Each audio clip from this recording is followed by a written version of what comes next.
qaysidir muammolarga psixolog yordam bera olmasligi mumkin. Qachonki doktorlarni aralashuvi kerak bo'lsa, nevropatolog, psixiatr, u hollarda psixiatr bilan nevropatologga borish kerak. Medikamentozniy lecheniya bo'ladi. Ruhiy holat bilan psixologga borish kerak bo'ladi. Psixolog sizni ruhiy holatingiz bilan, sizni ishonchsizligingiz bilan, qo'rquvlaringiz bilan, triggerlaringiz bilan ishlaydi. Turmush o'rtoqlar bir-biriga ishonmaydi, hattoki farzandlari bor bo'lsa ham bitta yotoqqa kira olmaydigan holatlar ham bo'ladi. U bilan psixolog ishlaydi. Nimaga ishonchsizlik bor? Chunki bu yangi kirib kelayotgan narsa. Bizaga insonlar doim yengillikdan qo'rqib kelgan. Qabullanish tez bo'lmaydi. Qabullanish inkor bilan bo'ladi bizada.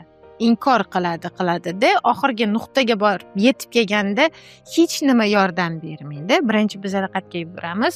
O'qitishga yuguramiz, kursovchilarga, chiqchiqlarga yuguramiz. O'shandan keyin u ham yordam bermagandan keyin psixologga kelishadi. Ishonmagin boshqaga, gapirib qo'ymagin. O'sha narsa bizani yiqitadi. Biz karkas, ya'ni ustimiz baquvvat kuchli ko'rinadi-yu, xarakter jihatdan ham kuchli ko'rinamiz, ichimiz ruhan bo'sh bo'lishi mumkin. Sinayotgan holatda kelishadi odamlar. Agar vaqtliroq murojaat qilganda, bu holat tezroq o'tgan bo'ladi.